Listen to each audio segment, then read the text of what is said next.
Hey everyone, thank you for joining me. This is episode 2 here on the new channel. That first video was very exciting for me to post, kind of changing things up, doing all this to learn a lot myself because it'll force me to kind of polish up my skills, learn new things, and just a refreshing thing to do versus the intensity of making the other style videos.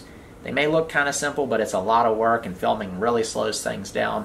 With this video, I sit down to film a video. The other projects, the house, for example, that's the project and the filming secondary, so it's slowing down my main goal of getting a rental.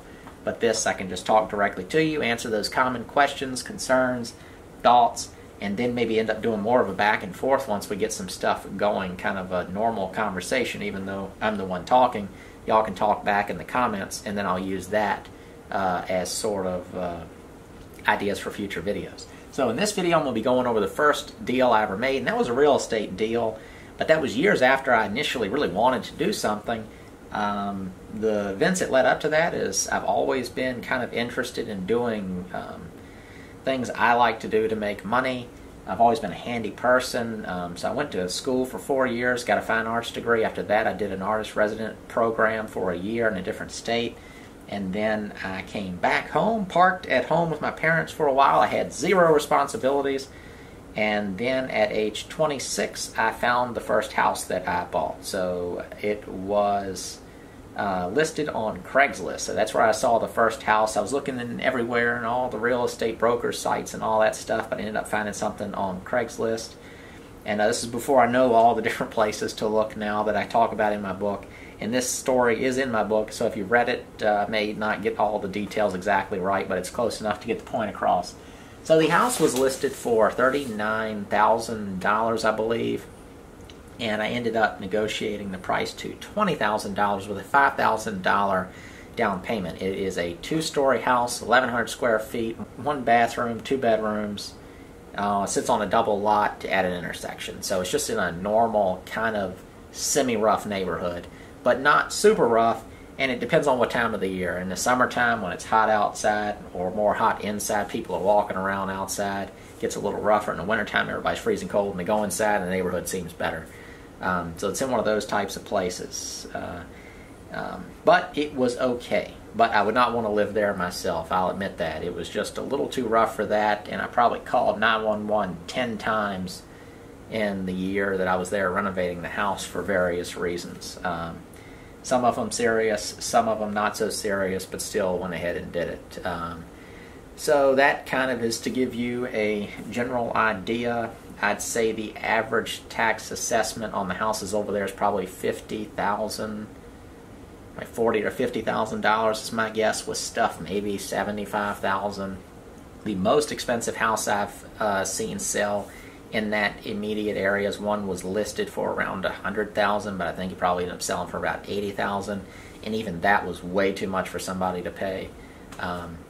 So I ended up getting it on contract for $20,000, and so that's the where.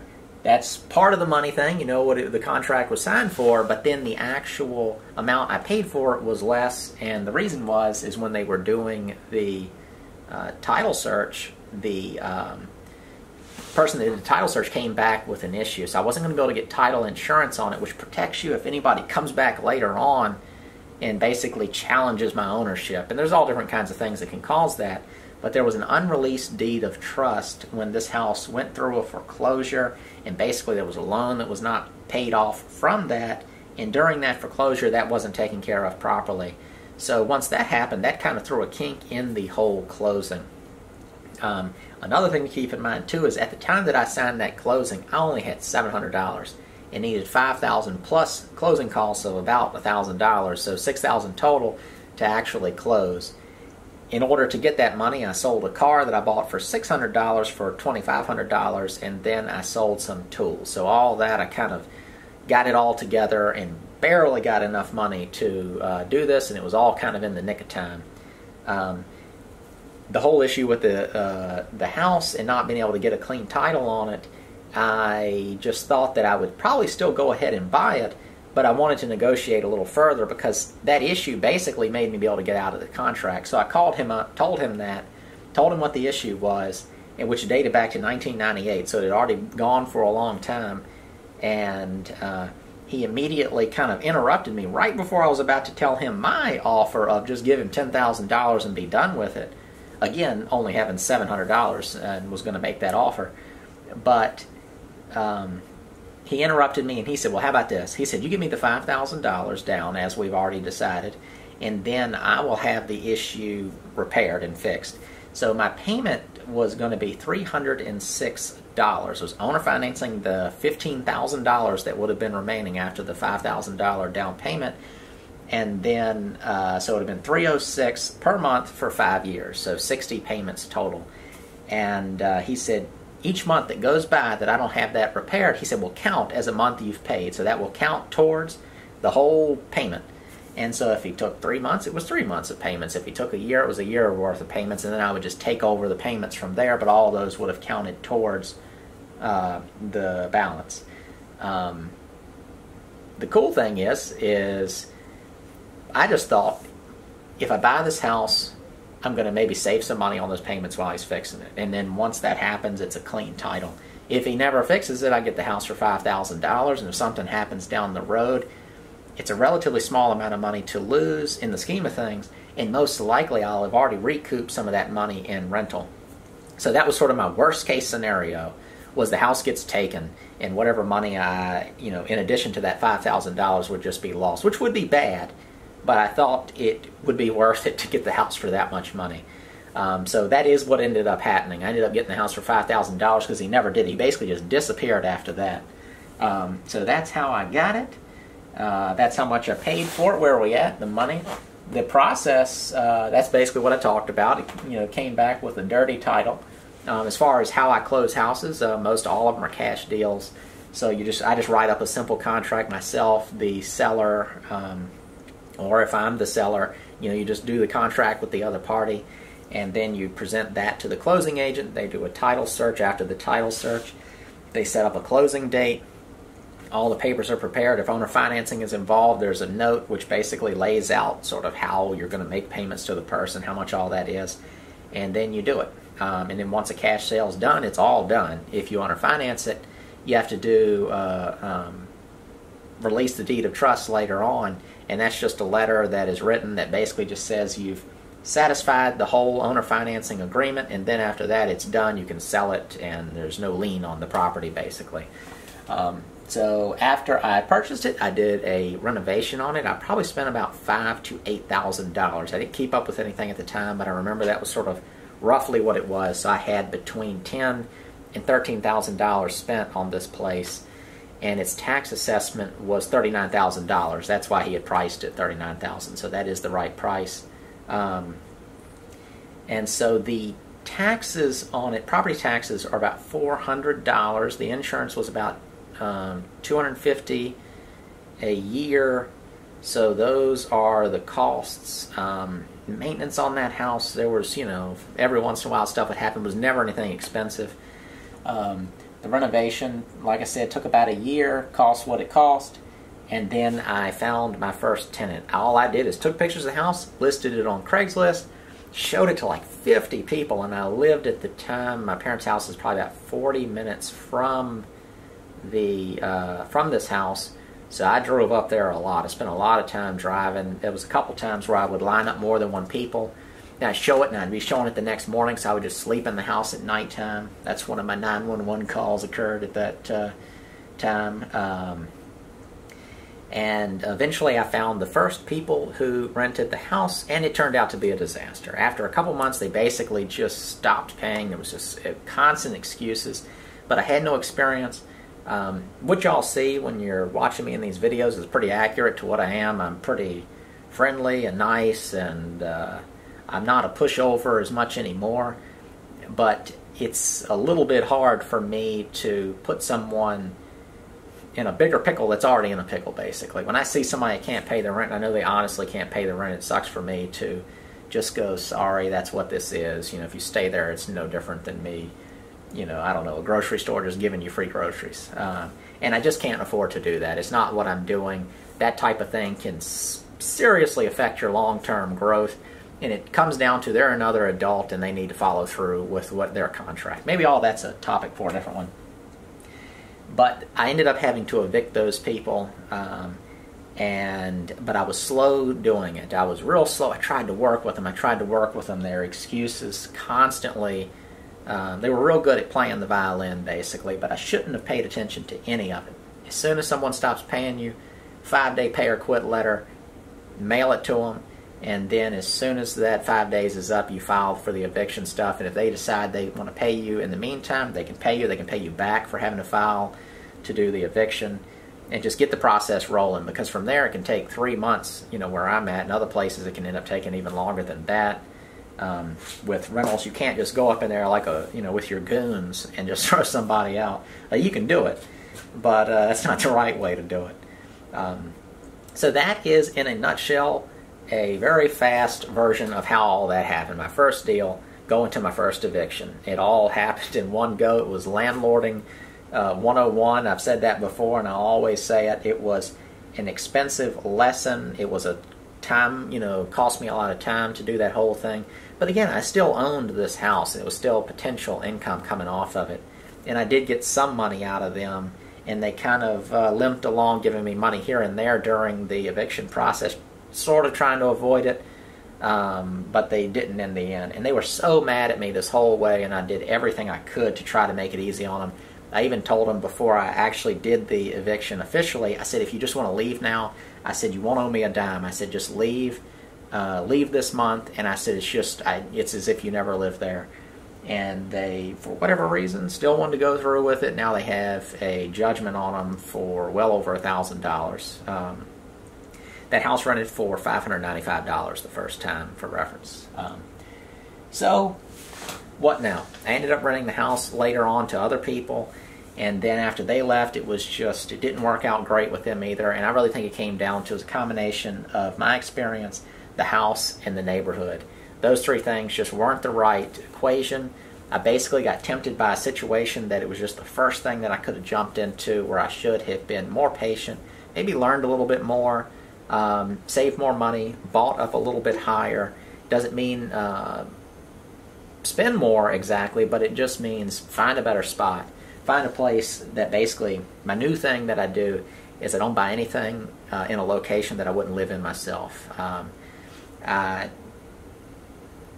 one point I said I'm not going to buy anything that I wouldn't live in with me and my wife, but I kind of backed off of that a little bit. I would be more comfortable living somewhere myself than maybe if I had my family with me. So that is sort of my baseline, and then from here on out I probably will buy nicer stuff, because nicer stuff gets nicer tenants. And in the end, real estate or rental property in general, you've got a relationship going on, whether it's you with your tenants or your manager, if you have a property manager, and then them to the tenants. So I've actually now switched to using property managers on everything. I've got a few houses that I'm kind of the active landlord, but as those people leave, I'm going to have the property manager take care of those as well. So slowly I'm moving everything over into that, to where it's just more a financial investment than a job, because that's all being a landlord turns into. You think you're investing and you're just going to start getting this passive income, but it turns into a job. You're fielding calls. People are calling up just saying, hey, do you think you could put a screen door on this house, or can I paint the walls purple? You just end up with all this stuff that you basically roll your eyes to and say, no, the house is what it is. It was already decided in the lease, told you we can't do changes. When I say no pets, you can't have 2 dogs and 3 cats. Just all that silly stuff. But again, a lot of that comes from who you're renting to. You want to rent to the best person you can. People that just have sense, that aren't just basically sitting at home bored thinking of stuff that they want and how you can give it to them. So that is kind of the direction I have moved now. As far as the absolutely what, right now, that house has been sold. I posted a video on this a while ago. I'll put that in the link, and then I've also got a video sort of update on that I'll post eventually as well somewhere. But with that house, I ended up finding a man. I listed that house for sale on Craigslist as well. So that has been the Craigslist house. I put that house for sale on Craigslist at $30,000 first. And then I was trying to fix that issue with the title. I found somebody before I fixed the problem, and then couldn't get the problem fixed. He backed out, and then eventually I was just like, this is stupid. So I hit him on his first contract for $45,000, and then I couldn't get it done. So I called that same guy up and I said, look, I'll sell it to you for $30,000 if you buy it with the issue. He immediately said yes. He really wanted it the first time, and so he just said yes on it the second time with the issue, knowing it. It's all written up clearly, and he signed that separate thing laying out that that was the issue. And the house was sold as is. I had gone back in there and cleaned it up, so it was ready to go. And I don't know why he wanted it. He was a man that had, he could have done much better, but that's what he wanted. So I'm not going to tell anybody what they want. And this was something I was really trying to sell, and I offered this house with owner financing. So it was $30,000 at, I think it's like 8% interest over 7 years. The payment is $405 and change. And so that's 84 payments of that. So whatever that comes up to, I don't have my calculator with me, and I can't do that math. So I think it comes up to around $10,000 of interest over the course of the loan. So I'm free and clear. It's as if I'm renting that house for $405, and I don't even have to do anything. It's just he owns it now. It's in his name. In the contract it says, you know, he has to pay the taxes, he has to keep insurance on it, and then I can check on that every once in a while. I am on his insurance policy in case something happens. If he stops paying, I can take the house back and I'll sell it to somebody else or rent it. I would immediately just try to find somebody else that to buy it, or just really try to work with him to follow through with it, really. If it was enough paid down on it, I wouldn't even probably take it back. I just wouldn't even deal with the whole process unless the man made it super easy on me somehow. I just wouldn't even fool with it. So that is my first deal. I want to say that it was bad, but in reality I learned so much from that deal, and that means a lot of what not to do more than what to do. But it also showed me how flexible real estate was. I went into it thinking I was going to pay $20. Ended up paying $5. I went into it thinking I was going to just rent a house out and do great. It didn't do great. I thought when I did the eviction process, it was going to be this terrible process, that it was just going to be so one-sided to the tenant. Ended up completely going my way. We walked in that courtroom. It was our turn to go. It was just one eviction after another, basically, and we walk up there. She starts running her mouth, talking about all her excuses, and then the judge just looked over his glasses and said, "Did you pay him his rent?" And she started saying some stuff. He stopped her. "Did you pay the rent? Do you owe him money?" And she said, "Yes, we owe him money. We have not been paying the rent."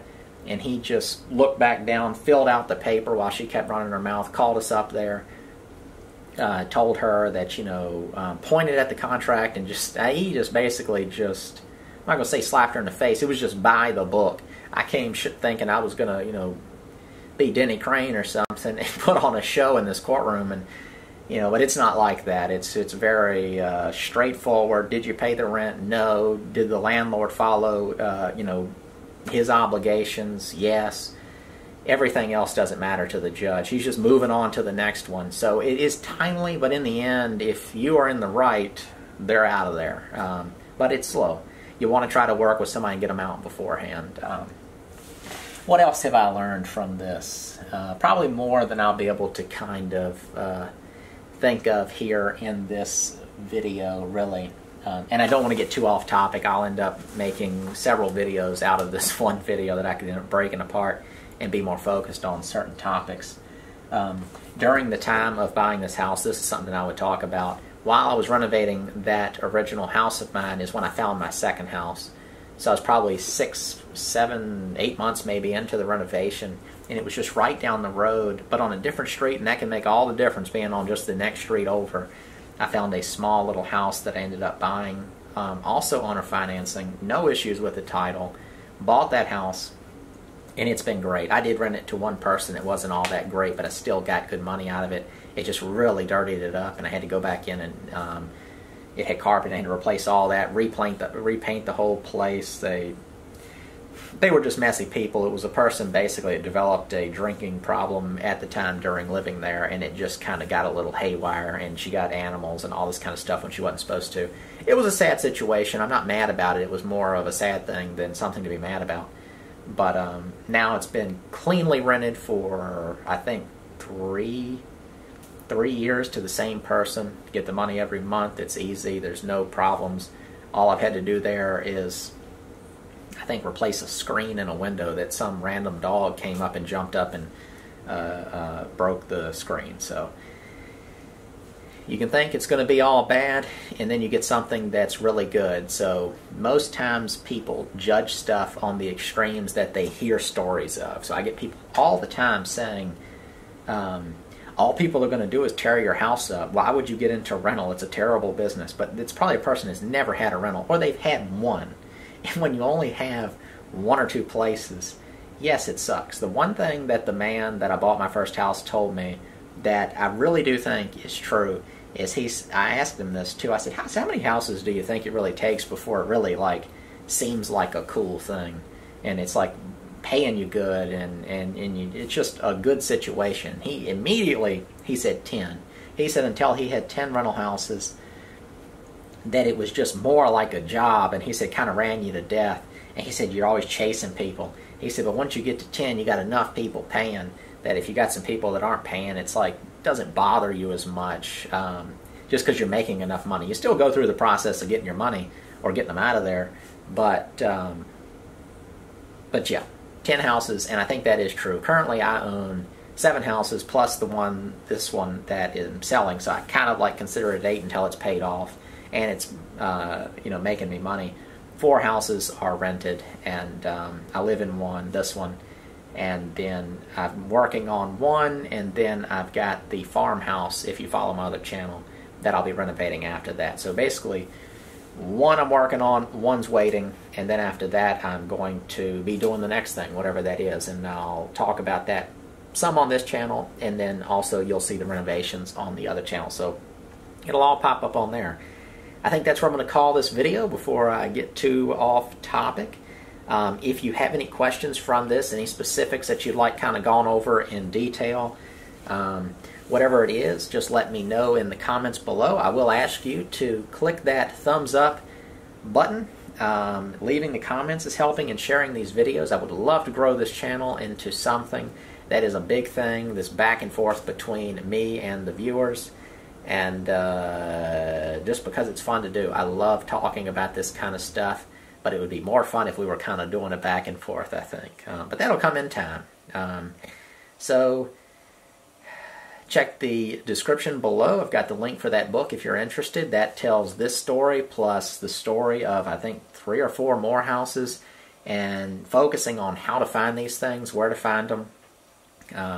Much better ways of finding them than just simply looking on Craigslist. I've bought houses for $2,000 up to $15,000, and I've paid more than that, but that's for a different house I don't kind of consider part of all this stuff. But I think that's pretty much it. Thank you all for watching, and I'll see you in the next episode.